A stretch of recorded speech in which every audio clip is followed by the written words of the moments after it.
Okay, so today I am going to redo the pattern making demo that we did in Thursday's class. I feel like it wasn't very clear on some of the instructions, so I'm gonna redo those right now. So what we'll need is your utility knife or scissors if you prefer. I have this little sewing awl here. You could also use your utility blade. You really just need something pointy so that you can hold this in place and spin it around. And of course, your pencil. So, as we've done before, we're gonna start by tracing this mean form.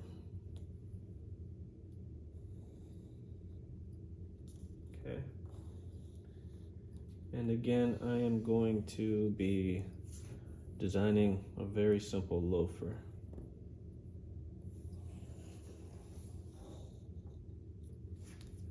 So as I trace this, I'm gonna reference my ball point, my vamp point, my counterpoint.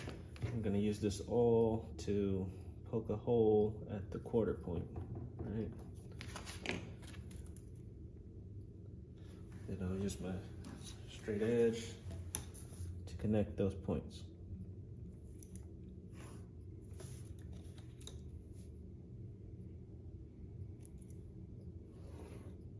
Okay?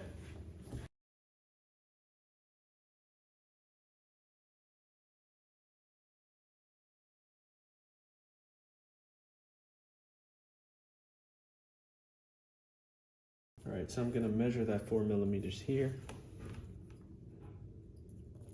Right?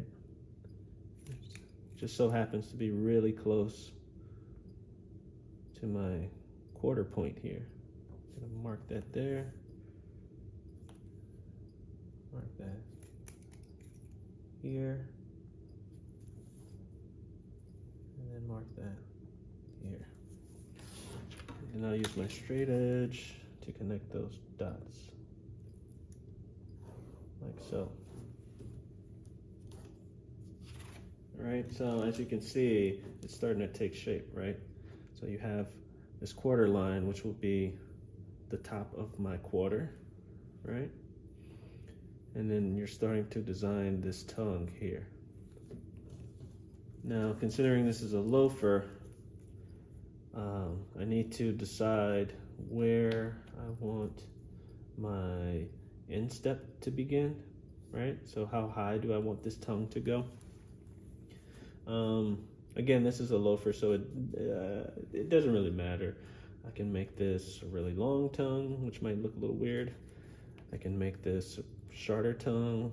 I can do no tongue at all and have just a sort of a radius here, and it'll be more of a court shoe than a loafer. But these design choices are up to you. You can do as you like. So what I'm gonna do, I'm gonna say, I don't know, how about 5 millimeters, right? So from that vamp point, I'm gonna measure up 5 centimeters. I'm sorry. Sometimes I say centimeters when I mean millimeters. That's a problem. Okay. And then I'm gonna do another line perpendicular from this comb line here. All right. There we have it. That is half of our tongue right there. Now, you can use a circle template or French curve to sort of design this and make this much nicer, right? Or you can do something really weird. Maybe it's some kind of squiggly line here, and then you would do the same in this area here, right? I'm just gonna keep it simple and do a really basic curve. So we talk about the vamp point a lot, and I think it's important to understand that the vamp point is the area of the foot that bends when we walk, right? So it's this area here that will eventually develop like sort of like creases, right? So that is something that you should keep in mind when you're designing. Maybe you want to avoid some really intricate design in this area because it's going to have creases, or maybe you want to design something here that will help prevent those creases. That is totally up to you. So I'm just going to put a second radius here. All right. I'm going to call that my loafer. So now, before I add my seam allowances and your folding allowances and your lasting allowances, I'm going to cut this out. Right, I'm going to cut out the pattern of the loafer here.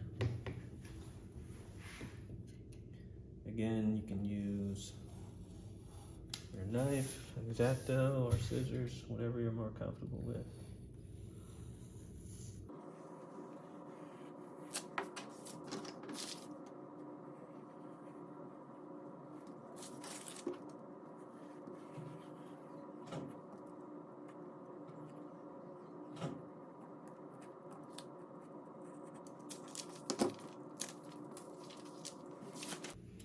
So that is what I'm left with.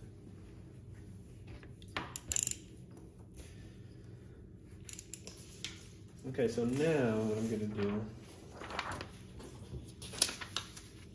is I am going to spring this toe, right?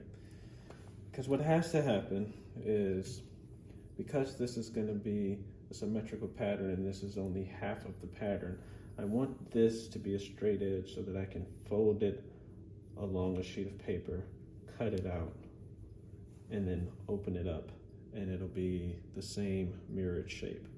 But I can't do that if this edge is curved. So I need this to become a straight line.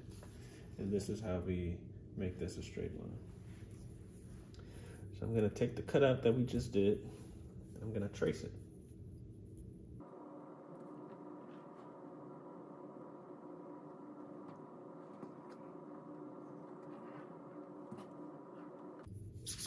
Okay, so I got everything. I'm gonna make sure I get the vamp point, ball point, counterpoint is the top of this, so that doesn't necessarily need to be here. But then I'm gonna find the quarter point here, and I'm gonna put my sewing awl. If you don't have a sewing awl, you can use the very point of your X-Acto or utility knife. All right? And make sure that you can rotate this here. Before you rotate this, you need to draw a straight line, right? So you line up the straight part of your vamp. And I understand that some of you, this sort of area here doesn't have a very pronounced curve. It's fairly straight as it is, which means that you'll just have to do less work. So lucky you. But in my case, I have a fairly pronounced curve here, so I need to get rid of that. So what I'm gonna do is I'm gonna align this with the straight part of my vamp, and then draw a line along there. I want this line to extend, beyond the instep point here, right? So there you go. There's our line going straight through, right? Don't worry about the curve here on the toe. That's not a problem. Just make sure that your line is straight here on the vamp and goes through. So with that, we're gonna put our cutout back in place, take our awl, put it at that pivot point, right, which is also your quarter point, and we're gonna rotate that form until this point here. Can you see that? Yeah, so this is the original point. We're gonna rotate it until it aligns with that line, right? And what that does So that makes this pattern straight across here.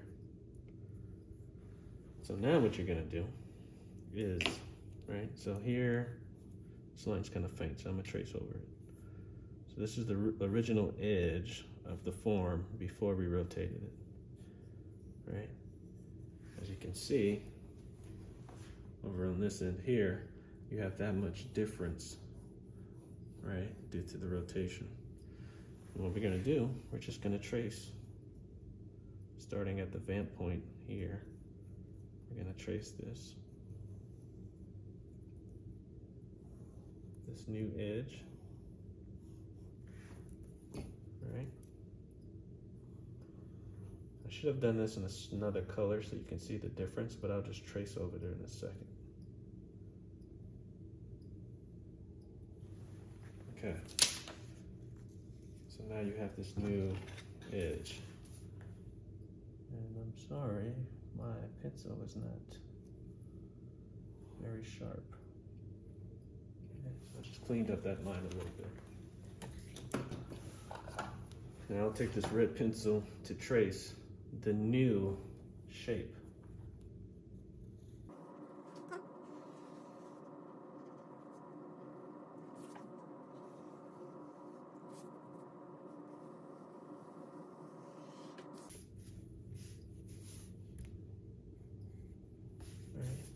And then when I get to this point here, I'm just gonna sort of true it and find a nice radius here. Keeping in mind that, you know, this will be the center line here. Right, and you don't really want this to come to a really point, so kind of ease that curve a little bit so it's nice and rounded. Okay? So there you have it, there's your new shape. Right, there's the original pattern there. Maybe it'll be easier to see like this.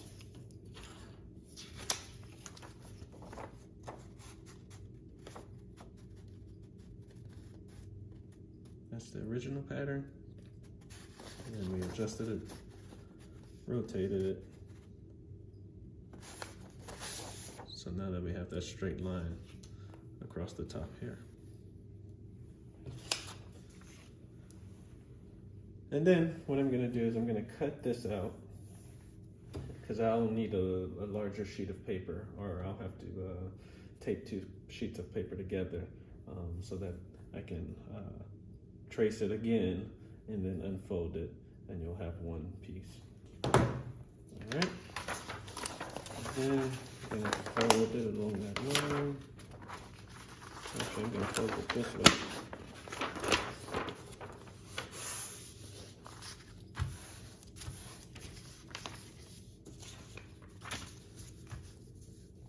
Then I'll trace this form onto the doubled sheet of paper, or folded sheet of paper.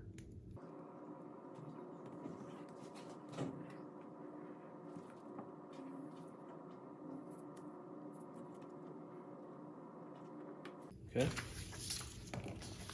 Now before I continue sort of drafting my pattern, what I want to do is I'm going to take this piece, right? That's the piece that we just traced here. I'm going to crumble it up.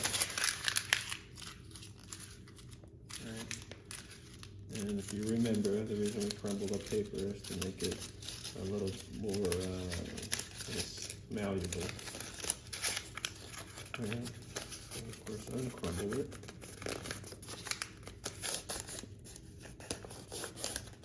Careful so you don't tear it.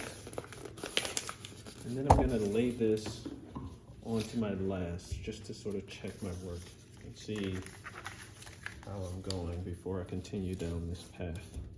So what I'm going to do is I'm going to line up my counterpoint and the heel here. Put a little bit of tape there just to hold it temporarily.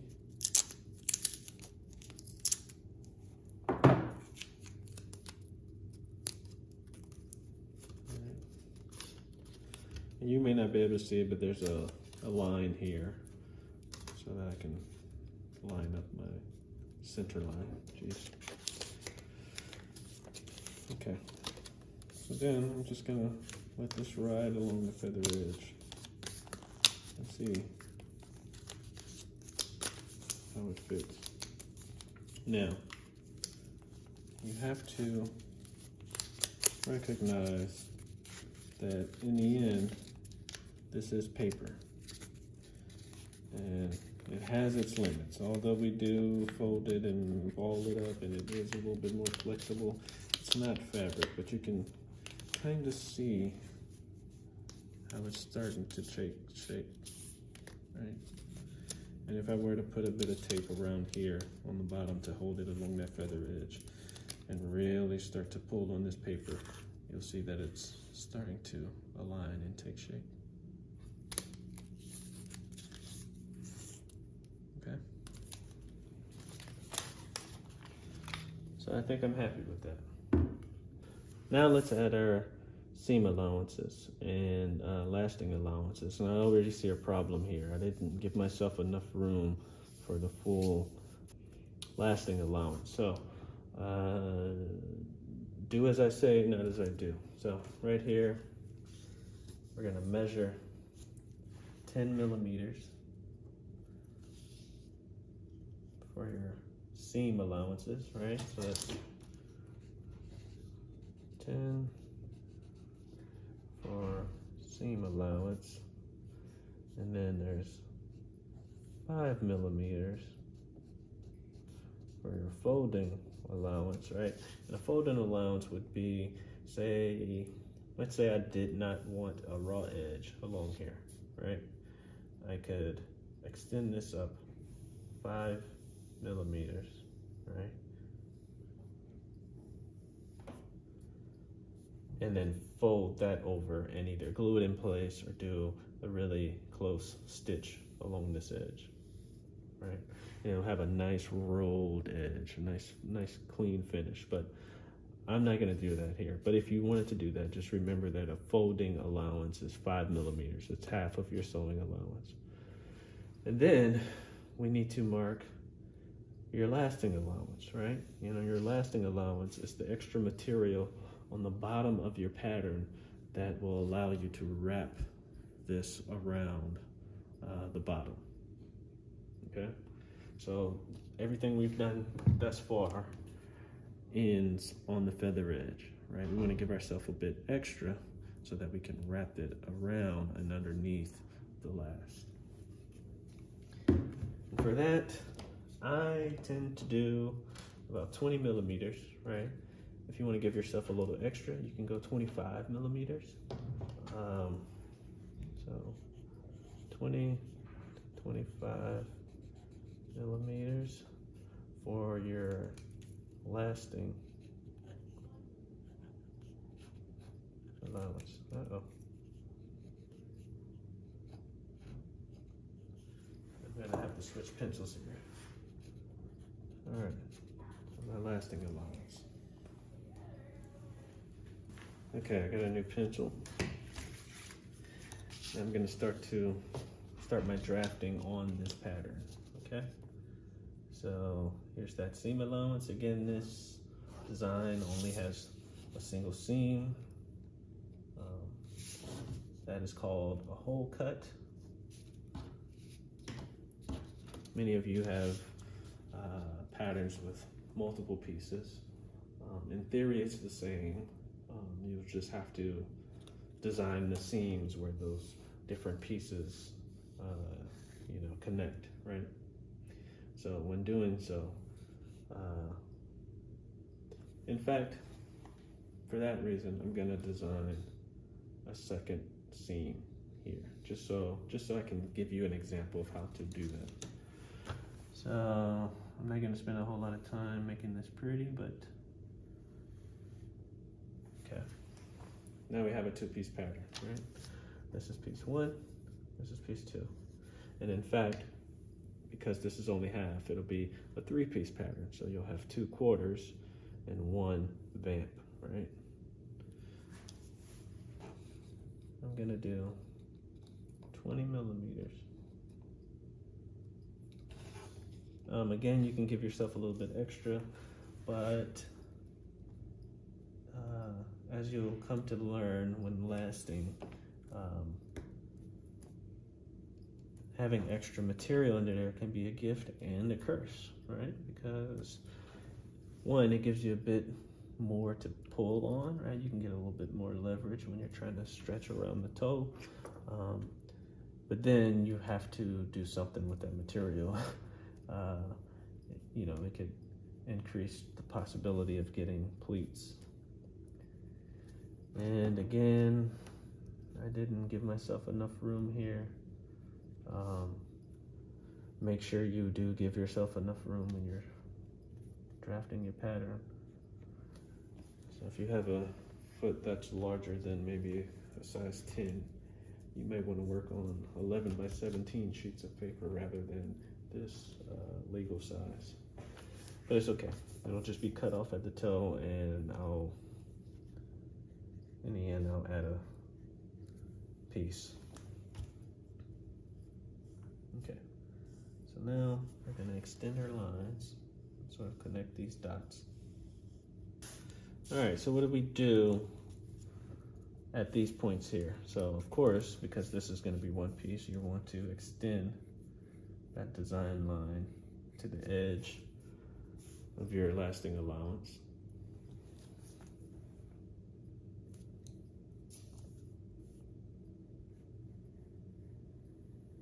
Okay. And then here, we need to figure out what part goes on top of the other. As far as this design goes, I think it would be better if the vamp sat on top of the quarters. Okay, so what does that seam look like? Well, again, I'm gonna have raw edges, so I don't need to worry about folding this edge over. We're using felt, so we don't have to worry about finishing the edge as you would with, let's say, canvas. So I'm not gonna make any changes to where this is, but I do need to have extra material here so that I can stitch on top of the quarter. So what I'm gonna do is I'm gonna extend that 1 millimeter, as I did in the back.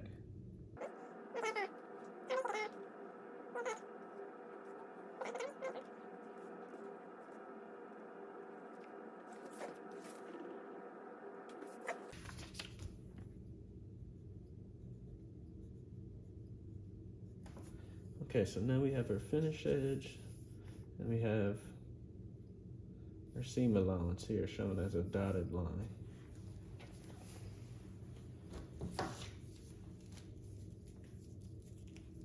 The next thing we're gonna do is I am going to begin cutting out little windows, is what I like to call them. There may be a technical name for it, but I'm not totally sure what that name is at the moment.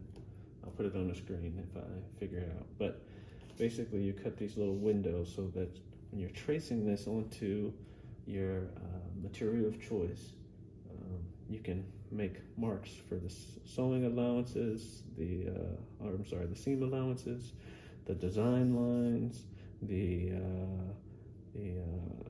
lasting allowances, and you'll see what I'm talking about as I do this. So what I'm gonna do here, right, is I'm gonna draw or cut a slit. Goes from that point to the top here. And then I'm gonna cut a curvy line here. And then I will remove that. And of course, don't forget that this is folded over, so whatever you're cutting here is cutting through to the other side. Since our pattern is symmetrical, that is perfectly okay. All right.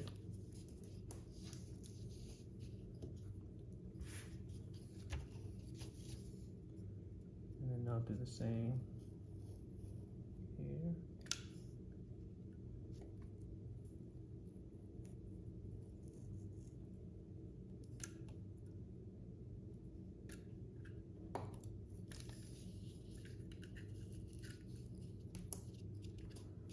Okay. And then I'll continue to do the same along this feather edge.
Now I forgot to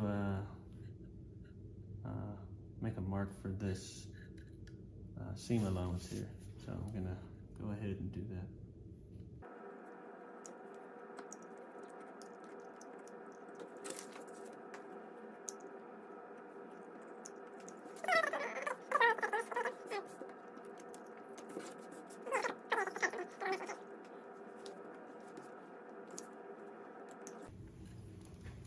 Okay, so there it is. I'm gonna open this up. And there's our pattern. So because we have multiple pieces, we'll use this to trace the actual pieces that we'll be using to actually create the pattern. Okay, so instead of using a tag board, which you should use, I am going to use paper just to sort of,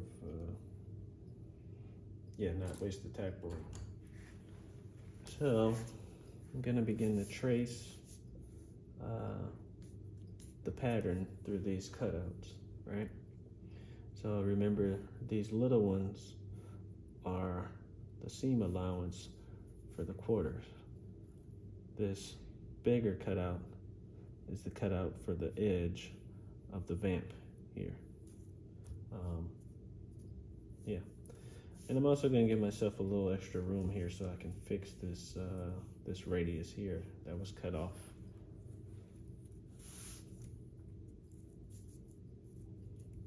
Okay.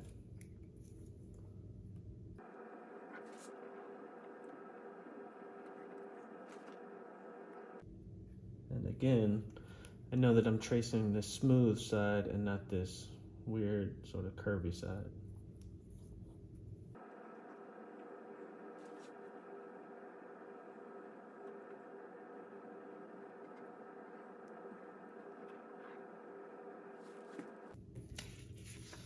Okay, so there you have it. That is your vamp. So I'm just gonna connect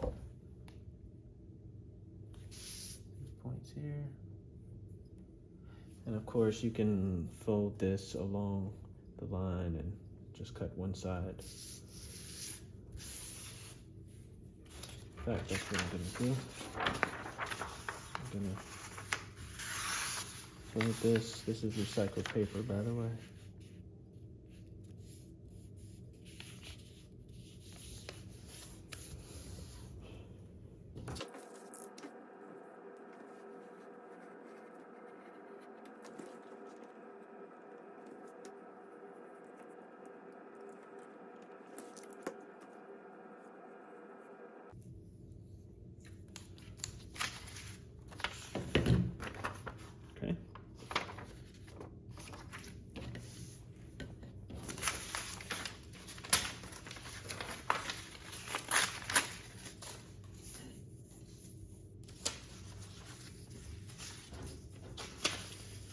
And then for the quarter here, because these two pieces are identical, you really only need one pattern piece.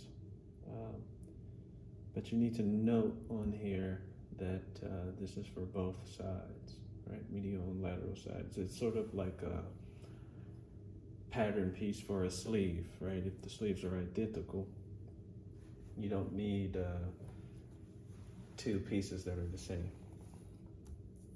So here, remember, we're tracing these set of lines for the seam allowance. And you can go ahead and draw the edge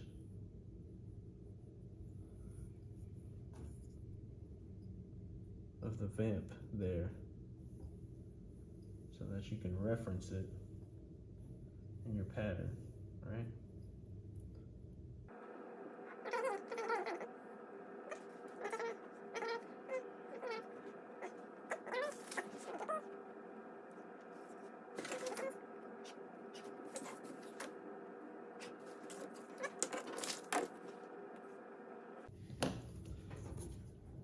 So what I'll do here is I'll make more little windows.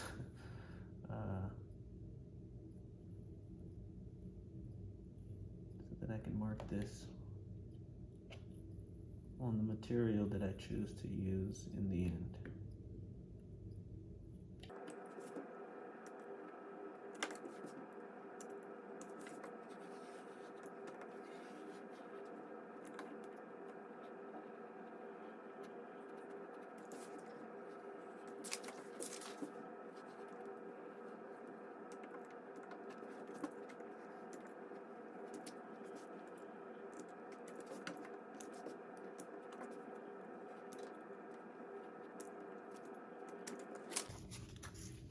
Okay, so that's one piece.